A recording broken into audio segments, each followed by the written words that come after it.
book launch, and I'm going to have Gloria come up and tell you a little bit more about the process and how we created the book and how we worked on it together as a team, a little editorial team. But I wanted to say before we started that today is intended to be a real celebration of Earl Wilcox, who is a person who is special to many people in this room, but who I have come to know and love really dearly over the last few years. Spent working on poems together as my professor, as a teacher. Many of you have been educated by Earl Wilcox in here, so thank you for coming today. I'll turn it over to Gloria to give us a little introduction, and then we are going to begin reading our poems. Thank you. It occurs to me that many of you may not know this, that Earl Wilcox did not start writing poetry until he retired from Winthrop University in 2001. So the previous years, of course, he had been a member of the English department, chair of the English department, a mentor to many students, and had had a full life as an academic. But he began writing poetry when he had that wonderful thing that begins with a capital T, time. And occasionally he would send me some poems. We moved to Rock Hill from the North Carolina side of Lake Wylie in 2003. We had been colleagues in the English department. I had been a student of his in 1982. I took one of my first master's courses when I entered the MA program at Winthrop, and one of my first courses was with Earl. We became neighbors and friends, and he would occasionally send me some poems. I guess more frequently in the last 5 years. And I asked him one day, Earl, have you ever considered doing anything with all of these poems? And his response was, only every day. So, every day has come to fruition. And we have an astonishing book of poetry. It would not have happened. I did the initial, when I said that I would be willing to do this, I did not anticipate that I would receive more than 400 poems to read and go through and make a determination about winnowing it down from 400 and some to 200 to down a little over 100. None of this would have happened, though, had it not been for Andrew, and we need to say thank you, Andrew, for everything that he did. He is the digitizer. He is the one who brought it together and brought it to fruition. Earl has been, as I noted earlier, a neighbor, a friend, a colleague, a teacher. But he is, and you will discover this today, an astonishing poet. He's not just a good poet. He is an astonishing, breathtaking poet. There will be times when you will want to clap your hands. Hold on to that thought until the end of the program. And if you have some questions, please scribble them down so that you can ask him those questions when we have finished the reading. Anything I need to add? That's all. That's all. Okay. So we will begin. The first poem, I can't adjust this thing. Thank you, Andrew. Will you fix that for me? Thank you. Can you check to make Oh, sure yeah, that's everyone better. can hear? Do what? Can you check to make sure everyone can hear well? Can you hear me? Yeah. Okay. I have a school teacher voice, but it gets us even worse when I have a microphone. The first poem that I'm going to read, there will be multiple readers. I did not tell you that. In most poetry readings, the poet does the reading. But we've got some friends and neighbors who are going to be doing some reading of the poetry. And I'm going to begin by reading the title poem, The Surfacing of Joy. The irresistible urge comes to you when you are overcome, overwhelmed, when your vision and hearing are blurred, when smell and sounds and touch explode, when you see in the ordinary lull of life a simple act, such as a butterfly wobbling lazily over the windy day surface of the bird bath, and your view turns a creature into joy. When a boy in a kilt plays a hymn in a cemetery, and your own boy lies in a box before you, there, but gone forever. And you have only vague, hushed memories of his laughter, his hug, and his holiness. Your task may unfold bit by bit, echo by echo. Begin. Begin. Oh, do not think it will be easy, this unblurring and unlocking, the making and hearing and seeing and surfacing of joy. To grasp it, hold tight to a handle. The second poem that I'm going to read is Portrait, and that may be familiar to some of you here in the audience, or at least the story behind it. Now, I did this so I could turn quickly to all of them. There we go. This is called Portrait. Petite, almost shy, she showed up one autumn day, trippingly afoot, in our gathering space, a large room where sojourners chat about not much of matter, life lessons, usually the buzz.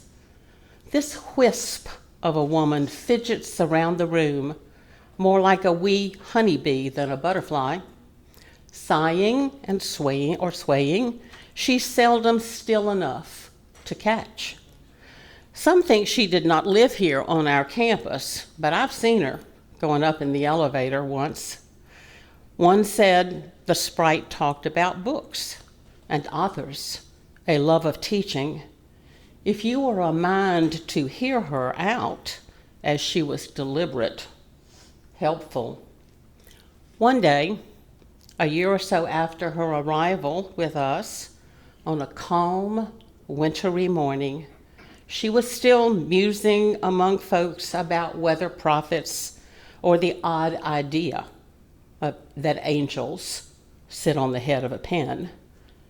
She paused, sat down beside Alice Ballard, whispered something no one could hear, swift as a puff of my inhaler. Gone. We seek lessons how to go like that.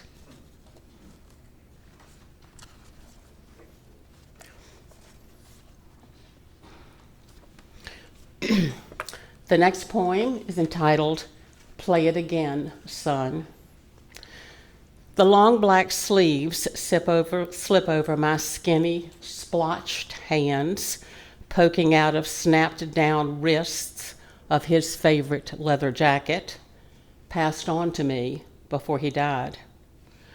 The coat still held the smell of him that first winter, a stale smell of Winston-Salem's ripe, sweet sweat unmasked by musk, echoes of his ribald humor about politics, baseball, body language speaking of the joy of living. My stooped shoulders droop inside the husky, bulky form which fit him like a tough guy's from films he loved, cops and crooks he wrote about in his daily beat. Out walking, I thrust my hands deep into its warm pockets, hug myself as I hugged him, an old man in a young man's swagger, on the prowl for memories hiding in an ill-fitting coat.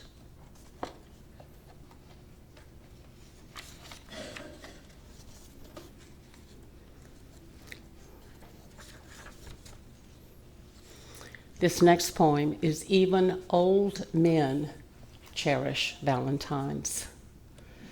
If I can't have you as you were, lively, clever, lithe, I will take you as you are today, bent a little, confused now and then, but not so much as to let my tartness tell you to take a turn, pot your plants, thrive. If I can't have you as you were, smart, alert, Pretty, I'll take you as you are today. Slower in speech once in a while, but not as much as to let my ribald jokes take you by storm, steal your thunder, smile. If I can't have you as you were, fresh, fashionable, free, I will take you as you are today, rumpled, not frumpy, stylish as a new dream, unyielding to current taste, unless by damn you please. Even then, you're classy. And the last one that I will read for now is called O Rare South Star. Elvis was a teen in Tupelo almost 70 years ago, the week that you and I spent in Memphis. Daytime we strolled, hand in hand, through Beale Street, no clue about B.B. King, rock and roll, or blues. Newly married, we snuggled one evening in swanky movie house to watch Bert and Deborah make out on a wet beach as warplanes threatened their torrid affair. In your folks' borrowed Chevy sedan, the two of us owned Memphis, awed by the Pink Palace, before catching the Gregory Peck and Audrey Hepburn glam and searing fling through Rome. Some lovers' stars are aligned. Others seem crossed, surely as galaxies burnish then fade. Rare stars never grow dim. Our next reader is Andrew.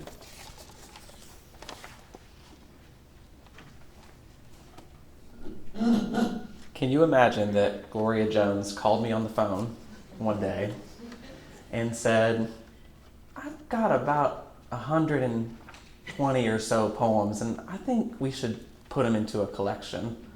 And I said, send them my way. But in order to convince me, she read O Rare South Star to me on the phone. And I really didn't need that much convincing. I really wanted to do it. But to hear that read out loud was really powerful, so I'm so glad we got to hear that one now. I feel like I've gotten to know Earl through these poems. I'm very excited for you to read them and get to know him in that way as well. One of the things that he's excellent at writing about is nature, and it's one of my favorite things to read about that he writes about. And some of the poems that I'm going to read now are about nature, so that's where we'll start. The first poem that I'm going to read is called Wayfaring Strangers. Out walking slowly today, hobbling and unsure-footed, I pause to turn back more than once, but go on, keeping my slightly painful pace toward a pond. I'm searching for Canada geese, I hear at night. Now, past Easter, it is too late to call them snowbirds, these warm-blooded Canadians occupying a red clay pond shore long before winter thaws up north. Daffodils are gone, dogwoods fast going, azaleas bloomed already. Weed-infested lawns are the only new spring growth, hints of a long summer ahead. The geese I see are likely the same two I saw last spring, though I am not the same person two of them saw then. Something draws you to us to you, I think. So why do we stare at each other, an old man walking by a pond, two Canada geese startled, as if I am a new sight to them? The birds turn slowly away, feathers fall, as I shade my poor eyes from the fast-fading sunlight. A few minutes, each looking at each, completes the ritual, gawking and honking on one side, weary of wayfaring on the other.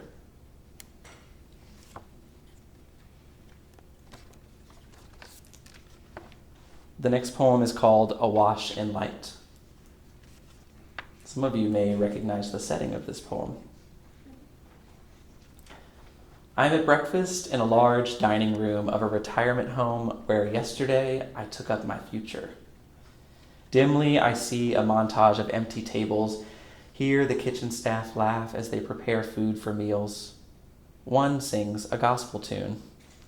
My eyes are filled with macular fog, but I see enough to know nobody else is here this early hour.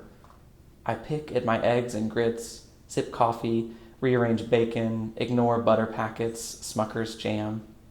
Breathe. My white cloth table sits inches from large floor-to-ceiling window panes, inside and out. I see him a couple of minutes before he is aware how close I'm sitting inside the window. A large sponge in hand, he splashes soapy brownish water on my window, presses a squeegee to wipe away bug poop, red clay streaks, tiny plant mist from nearby shrubs. In seconds, he washes, wipes clean the glass window. I place my scrawny hand against a place he has just cleaned, feigning that he has missed a spot. He grins, thumbs up, he rubs frantically on the same window, sponges, shrugs as if to say, "Is it clean now, sir?" The windows are clean as a whistle, my mom might say. The water has made them clear. I see outside pink azaleas, daffodils. My heart does not leap up, as one poet said, but something akin. My eyes search for the window washer. He has evaporated into bright air.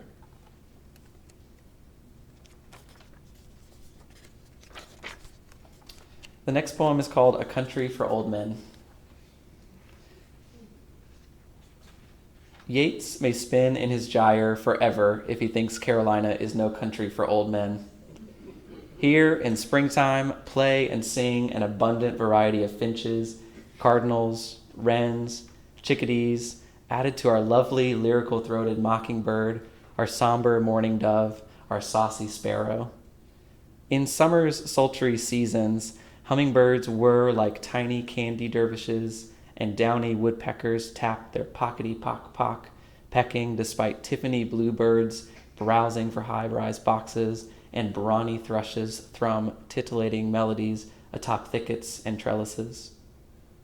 And on an autumn day in October, a well-tuned poet might hear, if he desires, the garish gobble of tom turkey, the lonesome loon, the outrageous owl, even the clarion cuckoo, loud and loquacious from meadows, mill ponds, and magnolia trees. Yeats said old men are paltry things, tattered, absent from singing schools. But we are not all mute. We still hear clear on a spring morning nature's song, calling us to create our own artifice that takes us sailing, if not to Byzantium, to places in the heart where rhythm and rhyme are eternal, always, forever, immutable, lasting, undying, divine, enduring, ageless bliss. The next reader is going to be Rob. I'll let him tell you a little bit about his relationship to the book. Is that high enough for you? I'll avoid it if I can. It's very intimidating, all these microphones. It occurred to me, I live in Virginia now.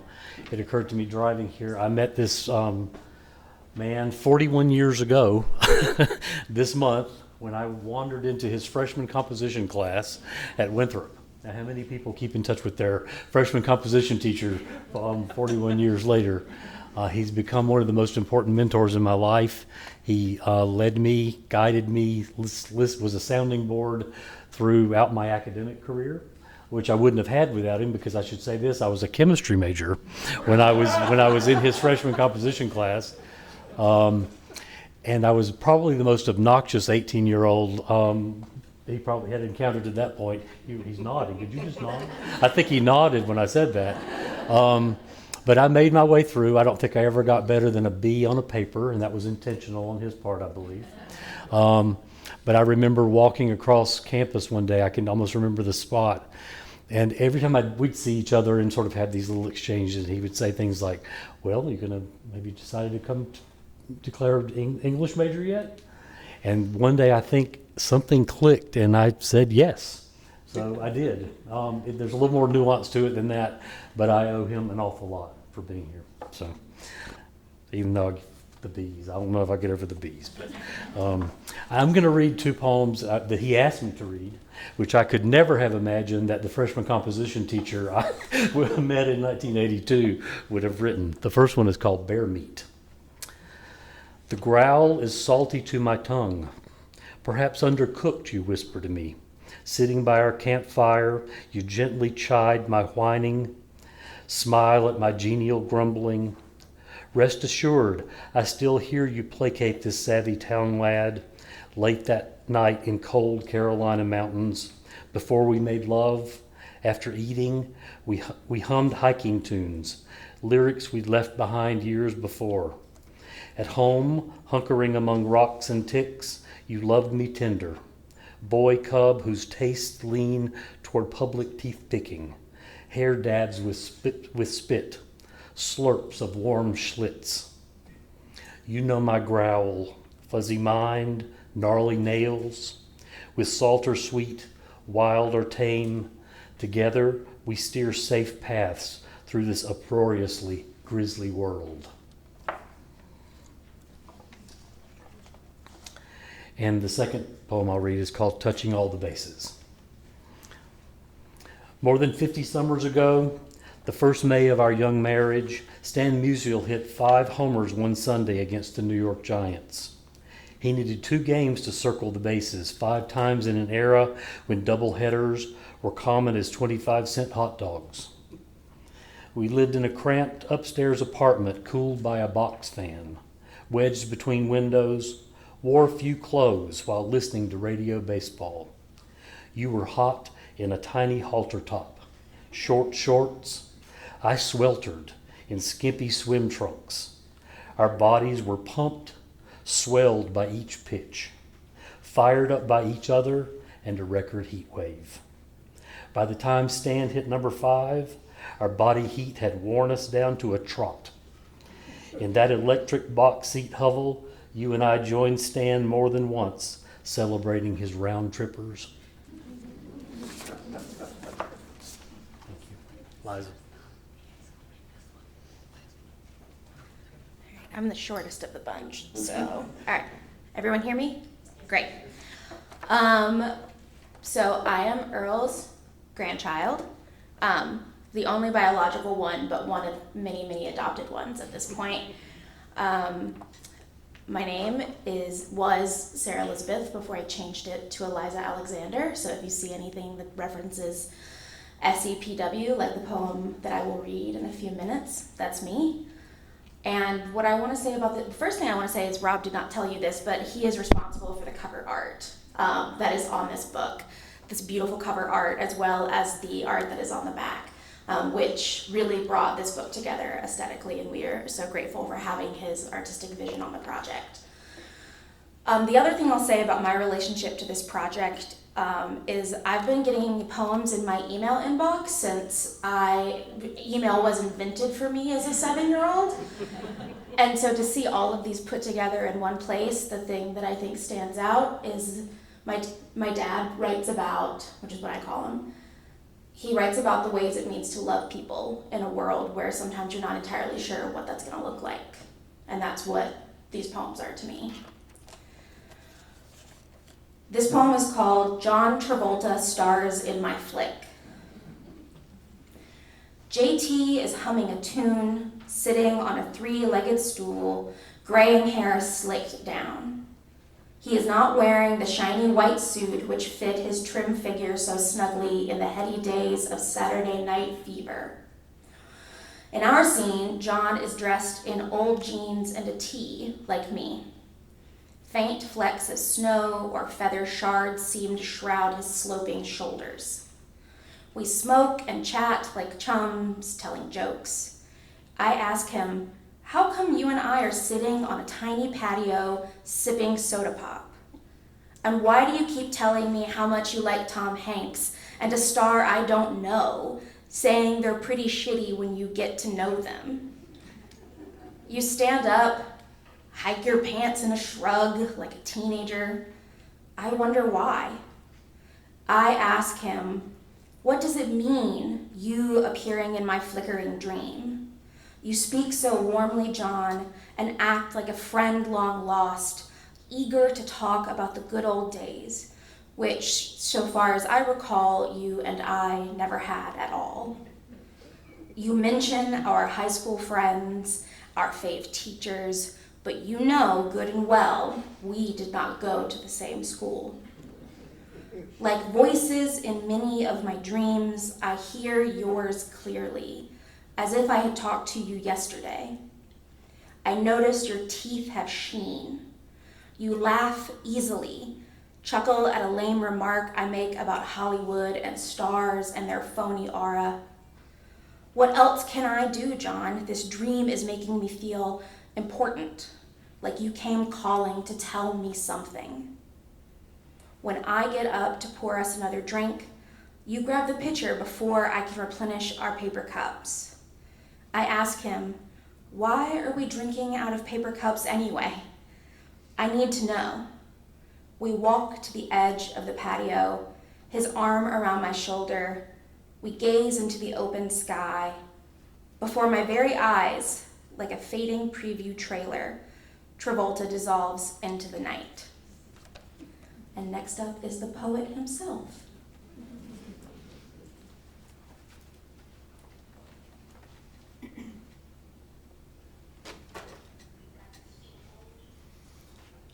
As most of you know, I really cannot see any of you.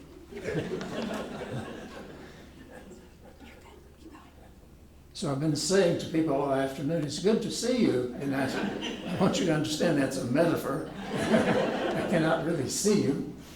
So instead of reading poems today, I'm supposed to read 4. I could not even read 1, though I can make this the largest font that Microsoft makes, but that doesn't really help very much. So I've tried instead to Millerize these poems. And I learned while trying to do this why my students always hated to memorize poems. I really never knew it was so difficult encountering words that you're supposed to know and you really don't recognize them at all.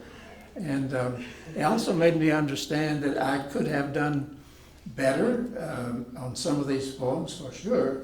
A word here and there just would say, well, that just jars, that's not the right way to do it or whatever. I should say about all of my poems something that nobody's thus said, and that is that Robert Frost is probably the greatest influence on my poetry just in terms of language. That is to say, using language that people really use in everyday life. The way you talk, the way you sing, nobody really talks the language of Shakespeare or speaks even the way Robert Frost did it, in the sense of rhyming words at the end of the line. So very few of mine. There's one poem near the end of this reading where I tried really hard to write a poem the way I think Robert Frost would have written poems about a trip to Derry, New Hampshire, where Frost lived for a long time. But I'm going to try, and Gloria is going to be my stage manager, following me along. And if I get in trouble in trying to remember these lines, she's going to give me a clue. And I've told her if I pause too long, jump in and just start reading it or saying it, and I'll just sit down. I think the first one I'm supposed to say is Sweet Summer 1953. Is that it? That's correct. All right, well, we'll see how this goes. Your bright teen face might have launched 1,000 ships. Your classy fingers could have played first violinist for Paganini. Your silky curls could have been like a Gibson girl's, lolling over your eyes, so stunning. Your whisper, exotic like Garbo's or Bacall's. I never felt any of these that summer afternoon in the diner where you and I first met. In July, I heard only Coca-Cola, please. In September, I knew if asked, you'd say, I do. The second poem is closer to home, very close to home, just across the street. It is a poem in which I remember writing this thinking I would try to make it something a little bit like Milton or Whitman, who loved to write long lists of things. Particularly Milton, his catalog of all the demons and all the angels in Paradise Lost, or Whitman when he was doing all kinds of things about the Civil War. But I decided rather I just allude to them so that in the future, if you wanted to read this poem and you really got carried away and wondered what the old man was really trying to say, then you could look up Whitman and Milton because they're important in the background to this poem, but they're really not in the poem. So that you'd be glad for that in the long run. This is called Notes on Leaving a House After 50 Years.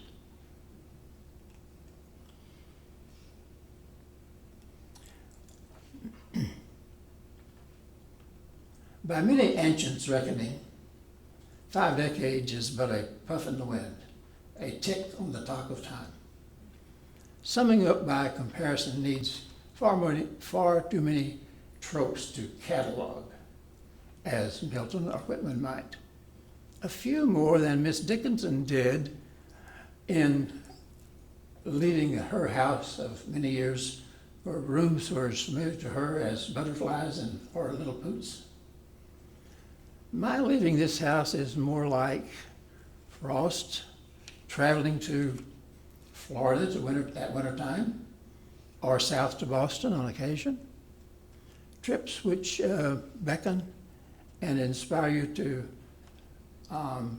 think more about what lies ahead than has gone before. Is that all? For now, yes. Thank you.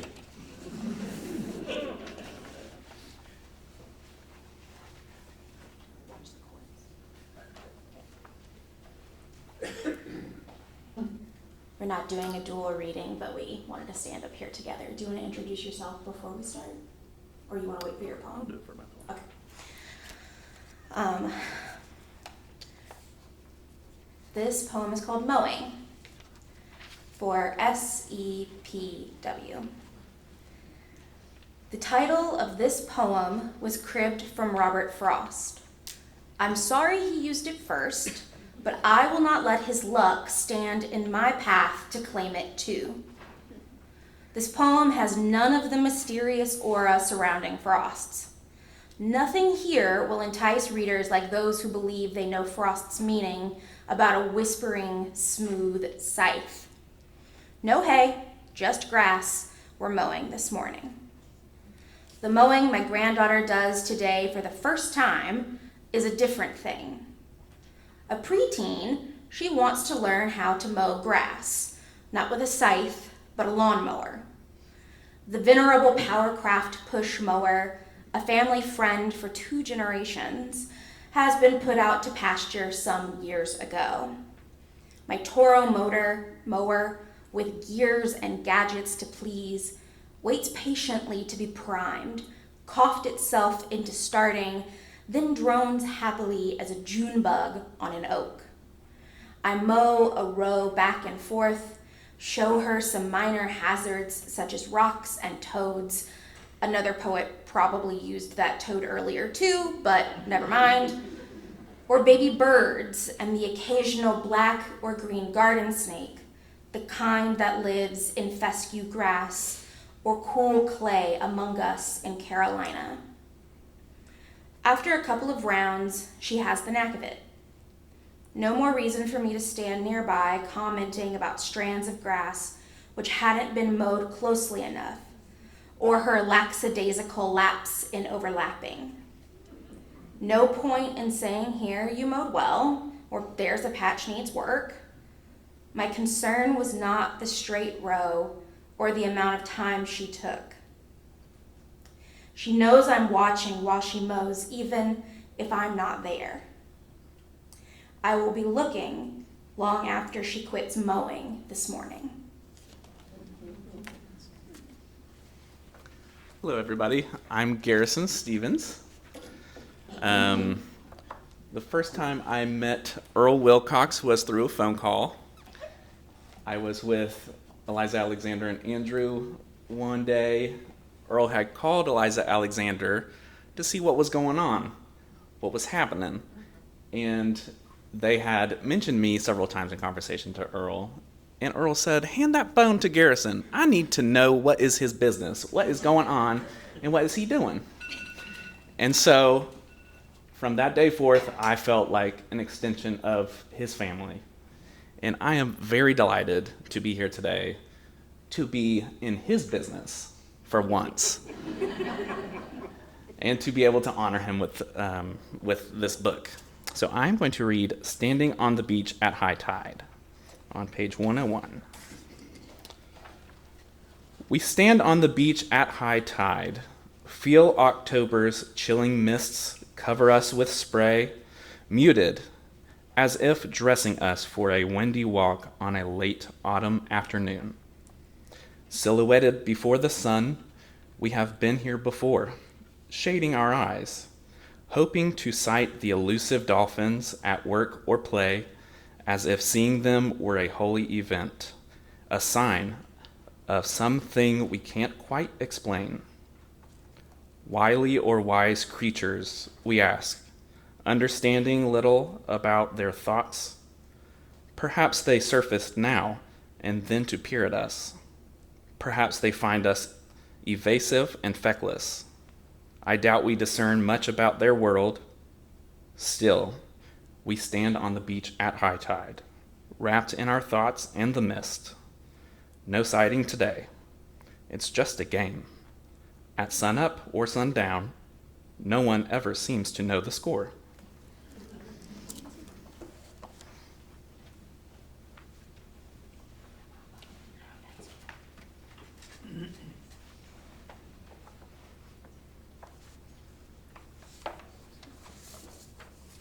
What's in a word?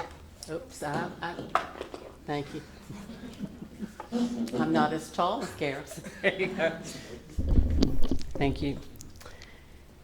The exact time I knew with surety my sight was forever fading, I can't say. Maybe an early morning glimpse of a bright black ladybug, wings askew, schlepping along my pocked arm less than 10 inches from my eyes, closer when I nudged her to fly away home. But to my blurring brown eyes, she might have been a tiny dung beetle, baby cockroach, legs stuck to a dark crumb. Since then, several seasons ago, blurring keeps apace, racing so fast my eyes struggle to say for sure whether I see air motes, specks, or ant-sized dustbins. Some days, my eyes lose battles to any particle larger than a fleck of dandruff dangling from a favorite navy blue sweater. But battles worth fighting focus most on words, words, words. These shapes waffle and wiggle, take on fading forms unknown to a font maker. What I miss most in my sight loss is whether what I seem to see is fact or farce, satire or simple silliness. Having to focus just to see the true word diminishes the fever, the joy of instant recognition hidden in eureka or death.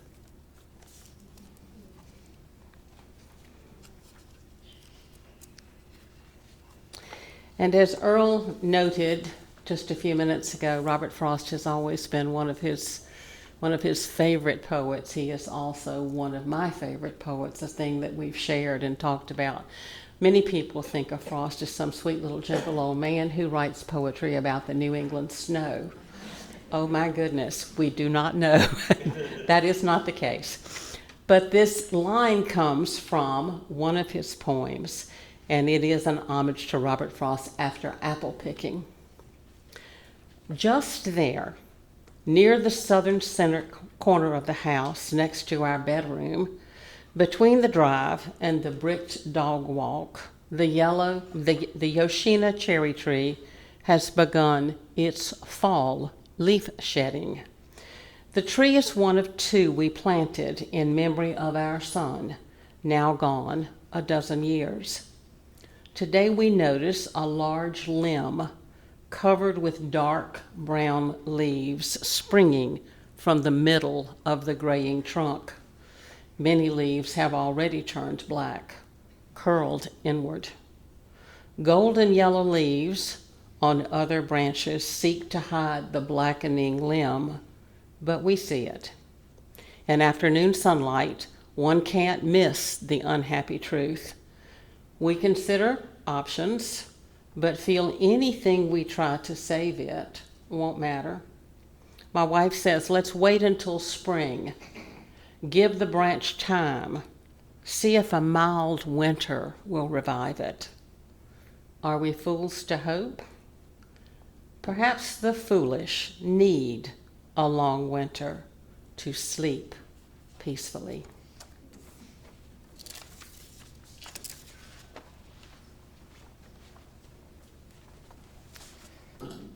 One thing I learned through this process is that it takes a lot of people to make something like this happen.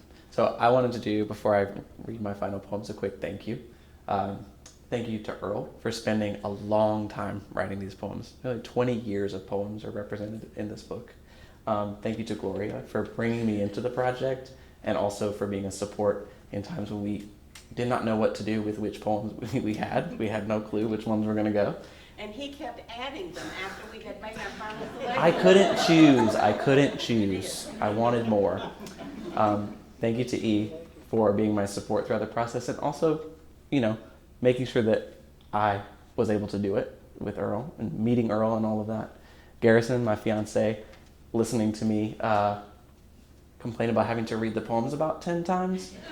They're beautiful poems. I love them dearly. But about the 10th time, I was like, that's the end. That's all I can do. I'm still reading. And still reading it? Yeah, me too. Thank you to Rob for the cover art. It's his photographs around the front and the back. And yeah, we're very grateful for the community that helped us create it. I'm going to read Why Fallen Leaves Matter. My neighbor across the street is out to clear the landscape. His leaf blower hums an autumn tune as he rushes to keep up with the fallen leaves from his maples and dogwoods. Sometimes he seems to hide inside, calculating how many to let fall before hustling out to rake up or blow and bag a russet red, tiny filigree fan drifting haphazardly earthward. I ought to walk over to his yard, say something wise like, what's the harm in getting letting the leaves lie fallow a few days until they cover his fading grass, now turned dark brown as the ground underneath his trees. I might bravely offer to help round them up if he'd just allow the leaves be, let them cluster together family-like, taking their own good time to turn into radiant fallen stars, lying calmly on our mellow earth, gathering up our senses, ripening and seasoning for all to see.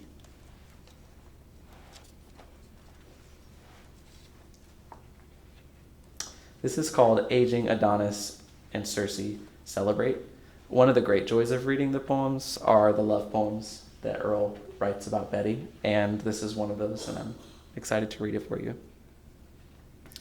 40 sweet years after we met and married, twice as many as our ancient friend Odysseus was away from Penelope, we hobble aboard a creaky Greek boat from Athens to Mykonos. We embark on our day trip decades after our first son's death, during your failing health, as my dark brown eyes dim and fade faster than yesterday's sunset. The ivory windmills, ever present, giant pelicans, gentle bright blue sea, fresh today as when we first walked the town's slate white stone streets. We stroll the narrow walled ways, hand in hand, we support each other, similar to crowds of male lovers who roam arm in arm. We greet the strollers who reply in fair health, fresh in temper and little to teach old lovers who faced down dull gods, walked forward into life, unafraid, unyielding, sweethearts forever.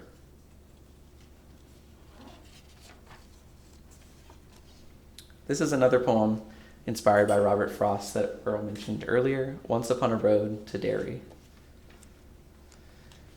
Some say September seems the best time, a fallow month ripe with leaves and rime, when seeds are shed and autumn's pall reminds us faintly of that other fall. Walking paths worn down by summer seekers bid us here to join all the leaf peepers, for glimpses of ancient trees and churches, or you amidst spires or arching birches.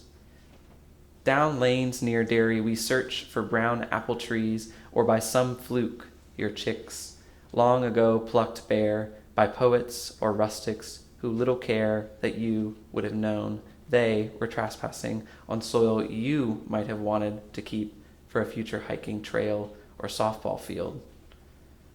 It is our liking you, whose words and sounds we know by sight, your voice calling from the pasture or lone path deer may find in pairing off to mate, or standing face to face with us when late from the world we draw near at home. For our last two poems, we'll have Earl back up.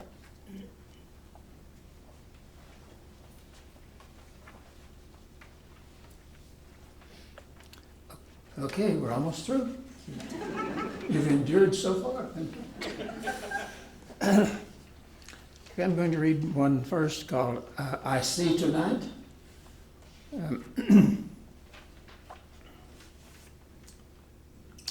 My small balcony mate tonight, a bust of Alexander the Great, sits silently as I gaze toward starry skies. Dim macular eyes strain to see the spacecraft hovering high above. Winking and blinking, hundreds of miles, years away. I missed a word there. Light years. Light years away. Space mates will travel galaxies, which Alex and I will only dream about after eternity.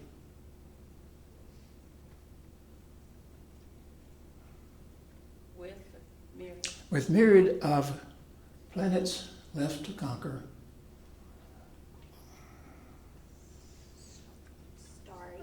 Starry nights make all worlds new. I really messed that one up, didn't I? Yeah, you did. Great. Okay, the last poem. And this is a group involvement poem. The very last poem. And you see the title. Is it called 3 words? Yes. All right. When we get to the next to the last line, is Janet here? Janet Yoakum? Where are you? Janet, what's the next to the last line called? It goes on. No, what's it called? What's that in literary criticism? What's it, the next to the last line is called what? Penultimate. All right, you're supposed to know that, Janet. She's heard that forever from me. We play bridge and we get to the next to the last group, and I'll say this is the penultimate group. Okay, Janet, the penultimate line of this poem is it says. It will say three words. The poem says 3 words. And when we get to that point in this poem, you all, I will pause, and you all will say with me, it goes on. All right? It goes on, which is the title of the poem, right? So when we get there, you'll hear me say 3 words. When you hear me say 3 words, next thing you're going to say is, it goes on. Okay. This is a poem that's very challenging to learn because it has about 7 or 8 verbs, none of them having no relationship to each other except they appear in this poem. And I've had a very difficult time learning this poem, and I can really mess it up if I try the least bit. You can tell by the content of this poem that it was not written since I've been here. It was written actually when I lived across the road in Heathwood.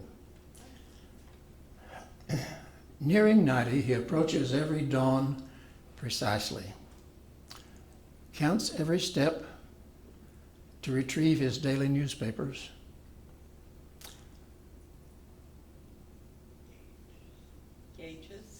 gauges his trudge just so, back up the hill to his house, reckons how many times he has fed the dog and cat, how measures every tiny ladle of coffee he has scooped into the paper vat, estimates how many cups of water to pour in the pot, ponders whether to slice a bagel or cream cheese, or break open gingerly an English muffin and slather on peanut butter, muses on what temperature to put the thermostat on, pauses, scratches his hoary head with his left hand, unzips with the other, peas. Was it Robert Frost who said about life, he could sum it up in 3 words? It goes on. And now you can clap. Now you know. Hey.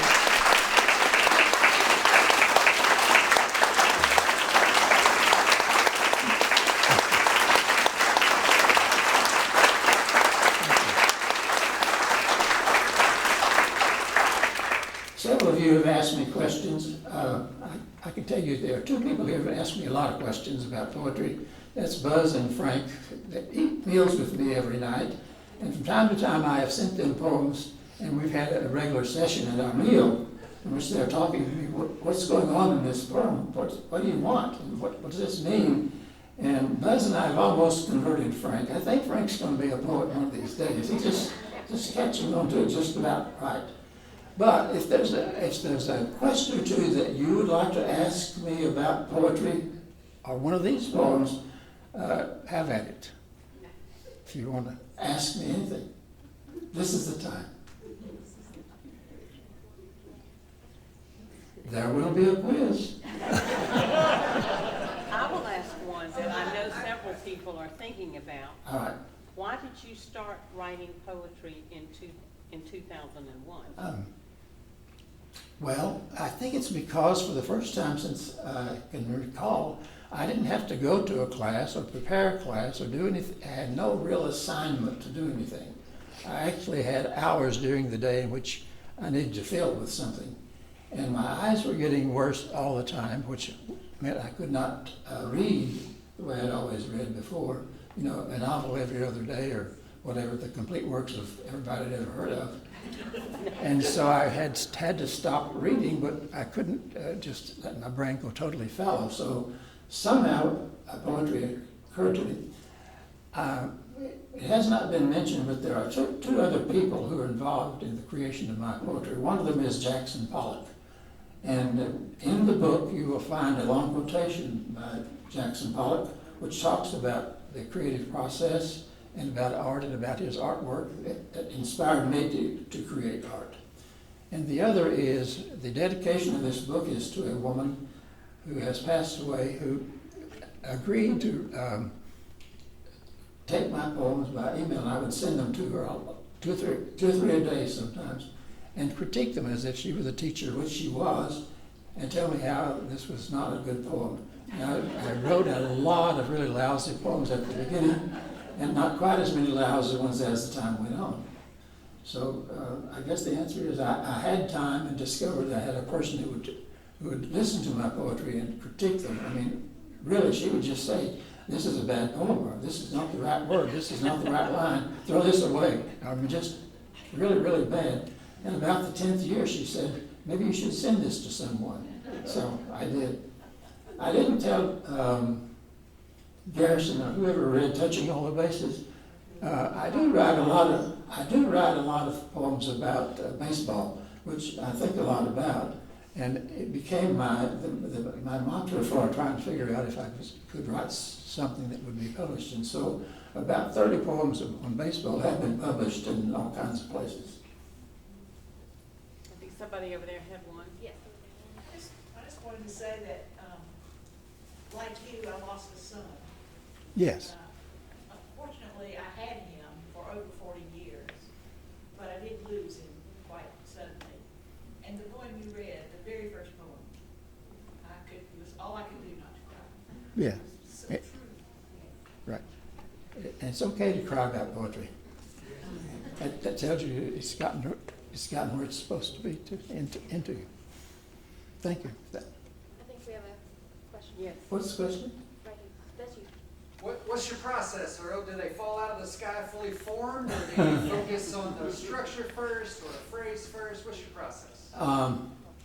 That's really hard to say because I think each poem has a different process actually. Sometimes poems come to me just absolutely perfectly formed. The poem called John Travolta Appears in My Flick came to me as a dream. About 90% of the detail in that poem was in that dream, which is really, really unusual. It just like, as if somewhere a muse said, I'm going to give you a poem, give you a dream to write the poem. Other times it takes a long time to write. If I get involved in the emotion of the poem, it takes a long time just to find the right words and be sure they're the right words for what I want to say. I don't think I have anything secrets. I know some other poets who are here. Doris Browder, where are you? Doris, what is your process of writing a poem?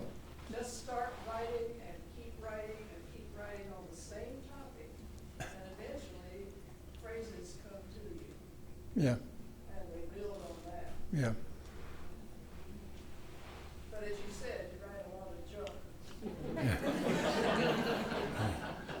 Well, I have a lot of people to thank for this event today. I want to thank especially the people here at Westminster, to Arzu, who agreed to this a long, long time ago, and to Cami, who's helped us in so many ways, and to my friend Jen Yoakum over here, and all the ladies I play bridge with, and the guys that I eat with, and the people I see in the lobby, and all of you who came, and especially my former students. I don't know who all you are, where you're from, but I know there are some here from, a couple from Memphis, and somebody from Asheville, and somebody from Columbia, and where else?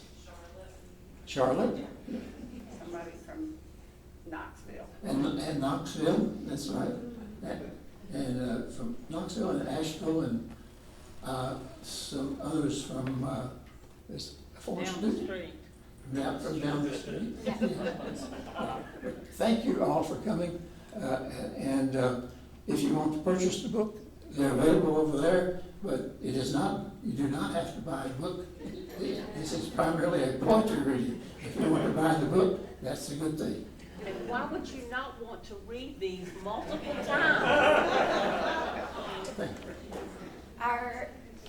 So the process for buying the books, it's cash check or Venmo, whatever you have. We do those three. We would like to give priority to Westminster residents just in case they have somewhere else they need to be. So we'll process through that way, and then Earl will sign your books if you want him to. Yeah, thank you all for coming. And one more round of applause for Earl.